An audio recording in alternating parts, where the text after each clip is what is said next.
Bismillahirrahmanirrahim. Assalamualaikum warahmatullahi wabarakatuh. Alhamdulillahirabbil alamin. Wassalatu wassalamu ala asrofil anbiya'i wal mursalin Sayyidina wa maulana Muhammadin wa ala alihi wa ashabi ajma'in. Puja serta puji syukur kita haturkan kehadirat Allah Subhanahu wa taala, yang mana kita masih diberikan nikmat sehat, panjang umur, dan nikmat sempat untuk bertatap muka. Kali ini izinkan kami dari kelompok 9 akan memaparkan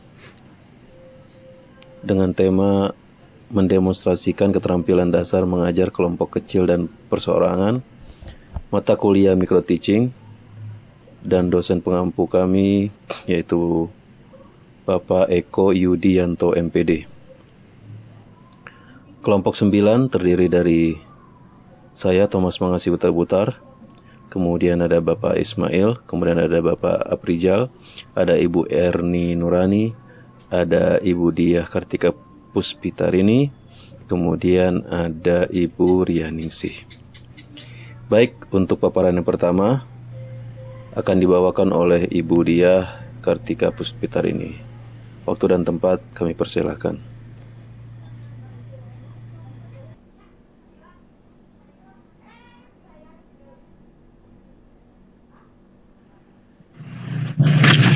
Baik, terima kasih Pak Thomas.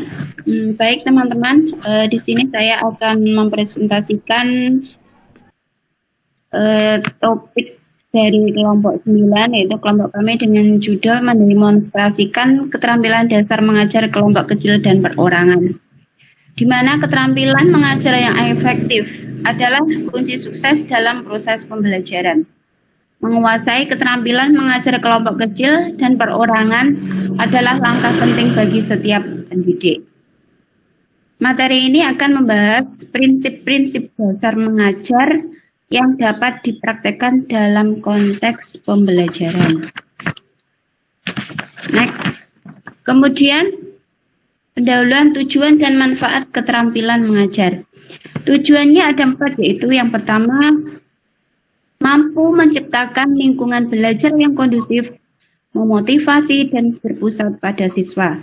Yang kedua, manfaatnya yaitu meningkatkan pemahaman dan penguasaan materi pembelajaran, mengembangkan keterampilan berpikir kritis, dan membangun rasa percaya diri. Yang tiga, keterampilan memahami kebutuhan dan karakteristik peserta didik, merancang aktivitas pembelajaran, memilih strategi pembelajaran yang sesuai. Kemudian yang keempat, tujuan memfasilitasi diskusi kelompok, memberikan umpan balik yang konstruktif, memelihara motivasi dan mengatasi tantangan dalam pembelajaran. Kemudian keterampilan ada 2, yaitu keterampilan visual dan keterampilan kinestetik. Keterampilan visual yaitu siswa visual lebih mudah memahami materi dengan cara melihat gambar, diagram atau video. Gunakan alat bantu visual seperti peta pikiran, bagan atau demonstrasi. Keterampilan kinestetik. Siswa kinestetik belajar dengan cara melakukan sesuatu, jadi lebih ke fisik. Sertakan aktivitas praktek, proyek, atau permainan dalam pembelajaran untuk meningkatkan pemahaman mereka. Baik, untuk slide selanjutnya akan diteruskan oleh Pak Aprijal. Silakan Pak.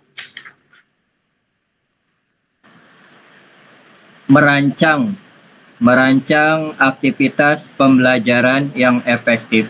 Yang pertama, menganalisis materi, tentu topik yang akan diajarkan, tujuan pembelajaran, dan materi yang relevan.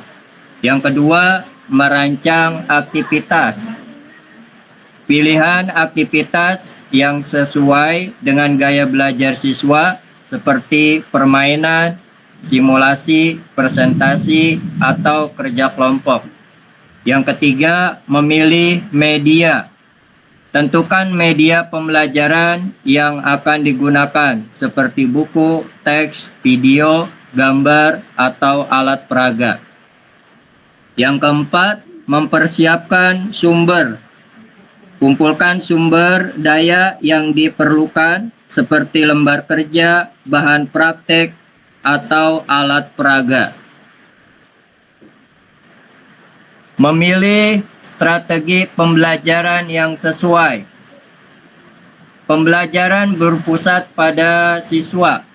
Siswa aktif terlibat dalam proses belajar seperti diskusi, tanya jawab, dan presentasi. Pembelajaran kooperatif, siswa bekerja sama dengan kelompok kecil untuk menyelesaikan tugas dan belajar satu sama yang lain. Pembelajaran berdiferensiasi, menyesuaikan metode dan materi pembelajaran sesuai dengan kebutuhan dan kebutuhan kemampuan setiap siswa. Memfasilitasi diskusi kelompok dengan baik. Yang pertama, membuat aturan. Tetapkan aturan dasar diskusi untuk menciptakan suasana yang kondusif dan terstruktur. Yang kedua, membimbing diskusi, dorong semua anggota kelompok untuk terlibat dari fasilitas aliran ide yang sehat. Yang ketiga, menjaga waktu, awasi waktu, pastikan diskusi tetap berfokus pada topik-topik yang dibahas. Yang keempat, memberikan kesimpulan, rangkuman poin-poin penting dari diskusi, dan pastikan semua anggota memahami hasil diskusinya. Selanjutnya, memberikan umpan balik yang konstruktif. Umpan balik atau tujuan di sini spesifiknya fokus pada aspek tertentu dari pekerjaan siswa.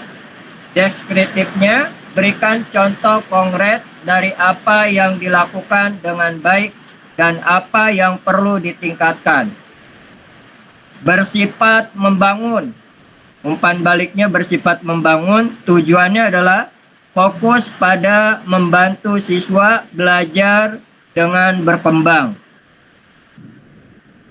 Selanjutnya, memelihara motivasi dan keterlibatan peserta. Yang pertama, mendekati materi.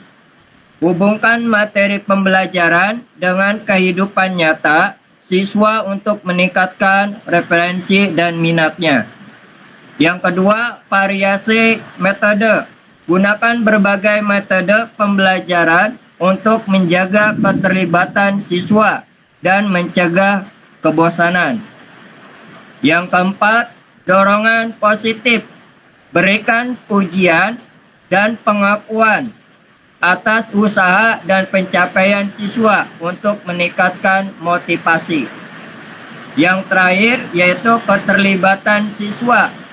Berikan kesempatan bagi siswa untuk berbagi ide, pengalaman, dan pertanyaan untuk meningkatkan rasa memiliki. Menangani tantangan dalam pembelajaran, kesulitan memahami. Di antaranya kesulitan memahami, gunakan bahasa yang sederhana, berikan contoh yang relevan, atau gunakan alat bantu visual. Yang kedua, kehilangan fokus. Gunakan metode pembelajaran yang interaktif, seperti permainan, diskusi, atau proyek. Yang ketiga, perilaku disruptif. Tetapkan aturan kelas yang jelas, berikan peringatan atau bicarakan masalah secara pribadi. Mengukur keberhasilan pembelajaran. Yang pertama, tes atau kuis. Menilai pemahaman siswa melalui tes tertulis, kuis, ataupun tugas individu. Yang kedua, observasi, menilai keterampilan siswa melalui observasi langsung selama kegiatan pembelajaran. Yang ketiga, portofolio, membuat portofolio yang berisi karya siswa selama proses pembelajaran untuk menilai kemajuan. Yang terakhir adalah sebagai evaluasi diri, meminta siswa untuk mengevaluasi pembelajaran mereka sendiri untuk meningkatkan refleksi. Lanjutnya next. Terima kasih. Selanjutnya kami kembalikan ke moderator.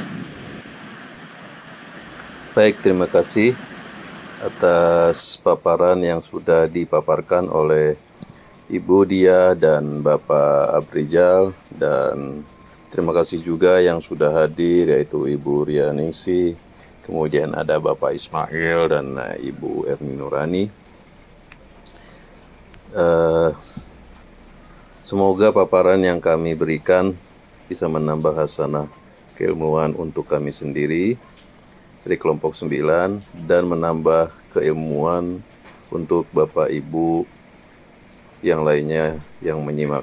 Terima kasih juga yang sebesar-besarnya kepada dosen pengampu kami yaitu Bapak Eko Yudianto MPD yang memberikan tema ini. Kami tutup dengan mengucapkan Alhamdulillahirabbil alamin. Wallahu mu'afiq ila aqwamit thariq. Wassalamualaikum warahmatullahi wabarakatuh. Waalaikumsalam warahmatullahi wabarakatuh.